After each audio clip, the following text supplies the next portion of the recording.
Bueno, chicos, vamos a continuar con la segunda parte de el sistema digestivo, ¿sí?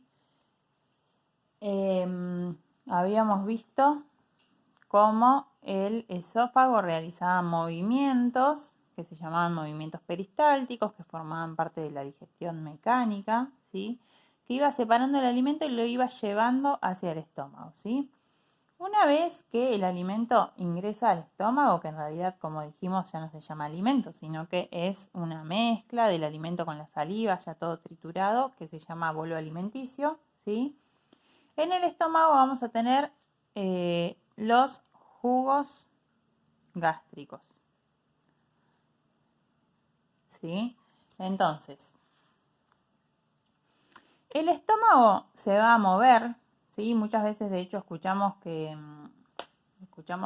ruidos que vienen de nuestra panza o sentimos el movimiento a veces un rato después de comer, y es porque justamente el estómago está rodeado de músculos, así que también se mueve y también produce los mismos movimientos que el esófago, ¿sí? Movimientos peristálticos, que van a ayudar a que el bolo alimenticio se mezcle con estos jugos gástricos, ¿sí? Así que en el estómago también tenemos, ¿sí?, movimientos peristálticos,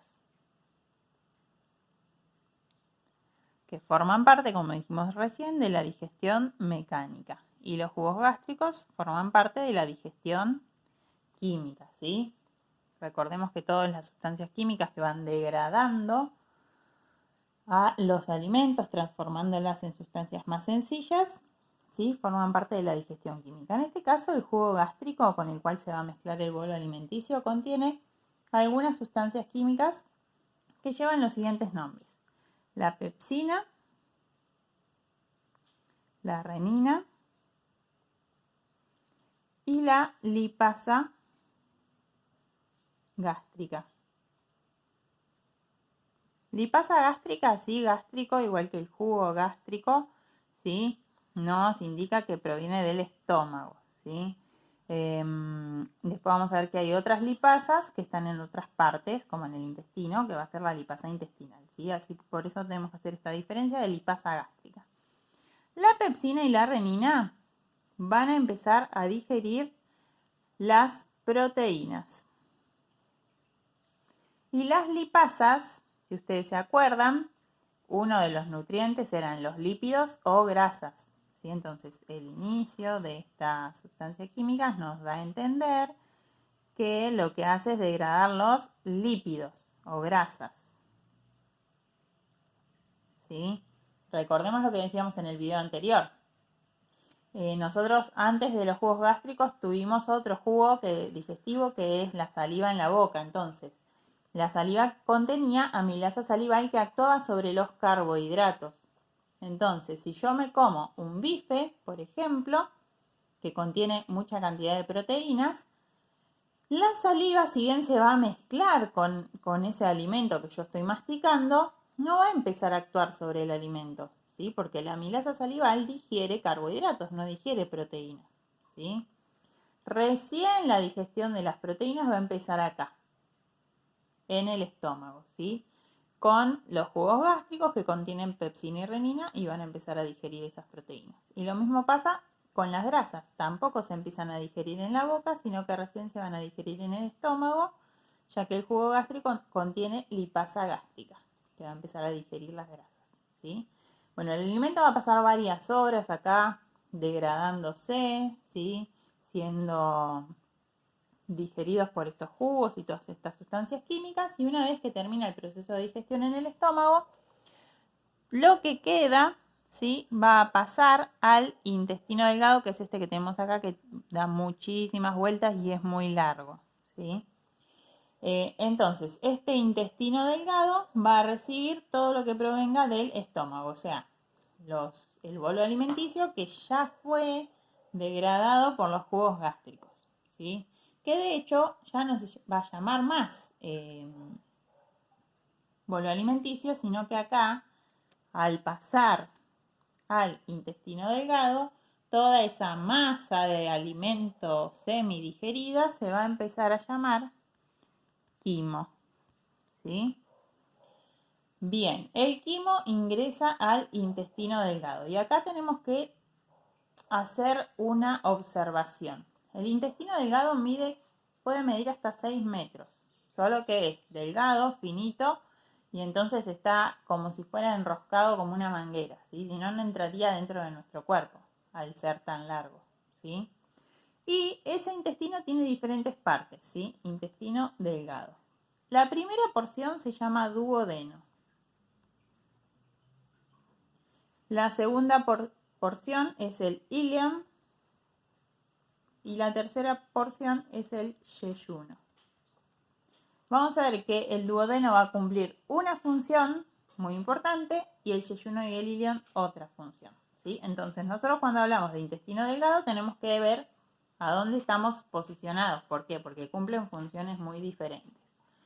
La primera porción del intestino delgado, el duodeno, va a finalizar con la digestión de los alimentos. Adentro del propio intestino se van a seguir produciendo, dentro de lo que es la digestión mecánica, los movimientos peristálticos, ¿sí? O sea, el intestino se mueve, hace que avance el quimo dentro de él y también va separando en porciones más pequeñas ese quimo, ¿no? Para que toda esa masa semidigerida entre todas juntas, sino a porciones más pequeñas. Y también ese movimiento va a hacer que el quimo se pueda mezclar mejor con los jugos digestivos que tenemos acá, ¿sí? Entonces, los movimientos peristálticos van a estar presentes ya desde el esófago, en el estómago y en todo el intestino, ¿sí? En cuanto a lo que es la digestión química, vamos a ver qué sustancias químicas tenemos presentes acá para que los alimentos se digieran, ¿sí? En primer lugar, el mismísimo duodeno va a producir su propio jugo digestivo, que se llama jugo intestinal, que se va a mezclar con ese quimo que ingresó proveniente del estómago y que va a contener varias sustancias químicas que van a seguir degradando o digiriendo los alimentos, ¿sí? La primera de estas sustancias se llama peptidasa y va a actuar sobre las proteínas, ¿sí? Las proteínas habían sido digeridas ya por la pepsina y la renina y ahora van a ser digeridas por la peptidasa. Tenemos otras 4 sustancias más. Tenemos la sacarosa, la maltasa, la maltasa y la lactasa. Estas 3 sustancias químicas van a actuar sobre los carbohidratos. Acordémonos, en el estómago no hubo digestión de los carbohidratos. Donde había digestión de los carbohidratos había sido en la boca con la saliva y la amilasa salival. O sea, los carbohidratos se empezaron a digerir en la boca. En el estómago no sufrieron ningún cambio porque no hay ninguna sustancia química que las digiera. Y ahora sí, cuando llegan al intestino delgado, se van a seguir digiriendo con la sacarasa, la maltasa y la lactasa. Y finalmente tenemos la lipasa intestinal, ¿sí? Decíamos recién, ¿sí?, que teníamos la lipasa gástrica y acá está la lipasa intestinal. Igual que la lipasa gástrica va a actuar sobre las grasas, ¿sí? Así que acá tenemos digestión de los 3 nutrientes principales, ¿sí? Pero acá no termina todo, ¿sí? Porque tenemos que saber que el duodeno, supongamos que esto es el duodeno, está conectado con las glándulas anexas que tenemos acá. Entonces, tenemos, por ejemplo, el hígado, que se conecta con la vesícula biliar. Y tenemos el páncreas, ¿sí?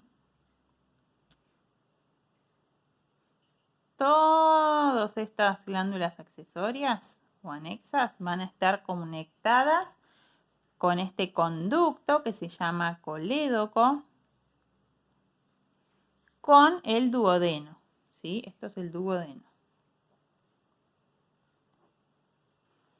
Entonces, ¿por qué estarán conectados? Porque tanto el hígado como el páncreas,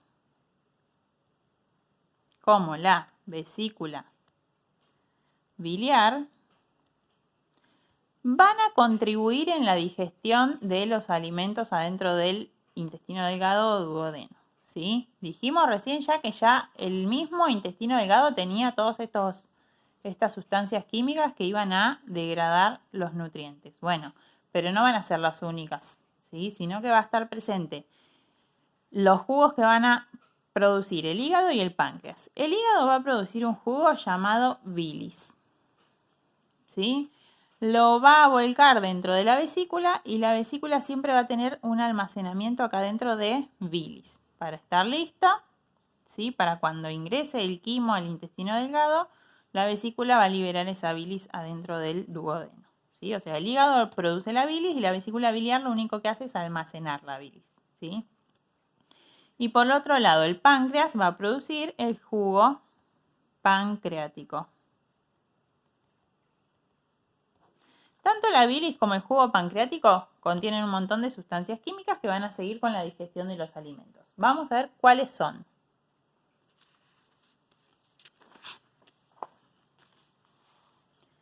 El hígado va a fabricar, dijimos, la bilis, y la bilis contiene bilirrubina y sales biliares,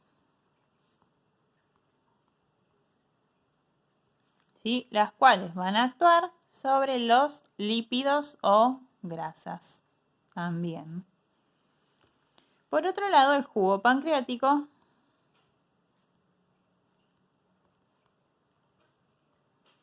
¿sí? Que es producido por el páncreas, va a contener tripsina,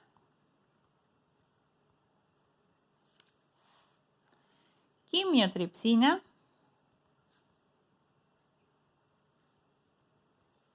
que van a estar actuando sobre las proteínas. Van a contener también amilasa pancreática,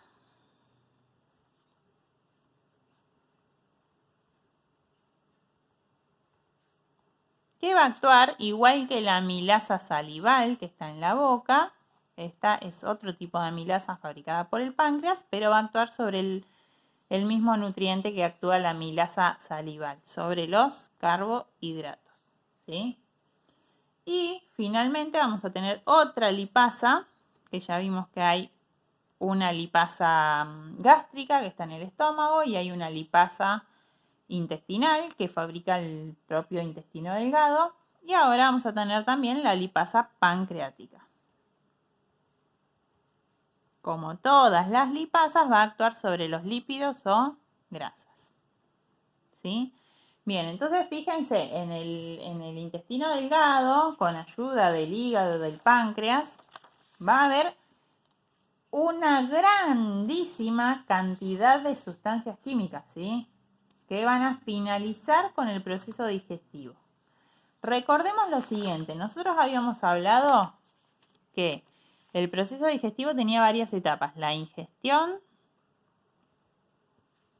la digestión, que es lo que estamos viendo justamente acá, ¿sí? Esa digestión es mecánica y química.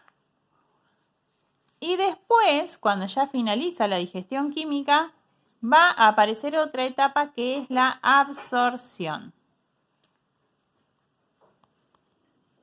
¿sí? De los nutrientes, una vez que finaliza la digestión. Justamente en esta primera parte del intestino delgado llamada duodeno, termina la digestión. Todo lo que debía ser digerido ya se digirió.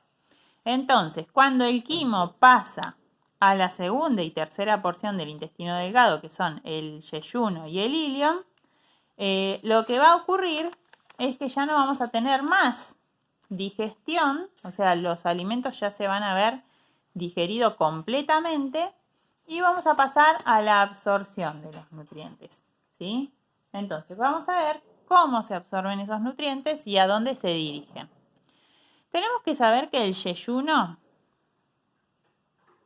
y el ileón, estas dos porciones de intestino delgado, tienen en su interior unas estructuras que son justamente capaces de realizar ese proceso de absorción. Esas estructuras son las microvellosidades intestinales, ¿sí?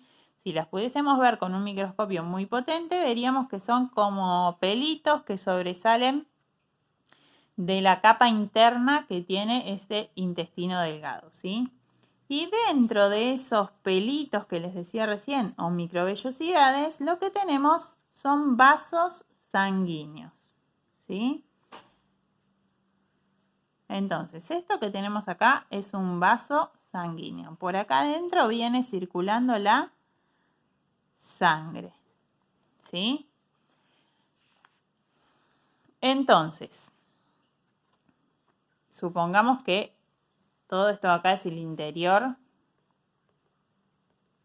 del intestino delgado, del yeyuno y del ileón. Entonces yo acá tengo los nutrientes, ¿sí? Los diferentes nutrientes ya completamente digeridos. Tengo los carbohidratos, tengo las grasas ya digeridas, tengo las proteínas también ya digeridas. Entonces lo que van a hacer estas estructuras que dijimos que se llaman microvellosidades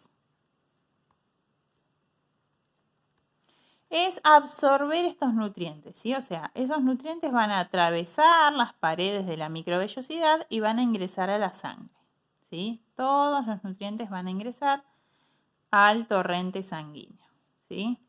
Y la sangre va a empezar a circular por todo nuestro cuerpo, ¿sí? Entonces, todos estos nutrientes que nosotros comimos con los alimentos van a empezar a circular por todo el organismo y van a llegar a todas nuestras células, ¿sí?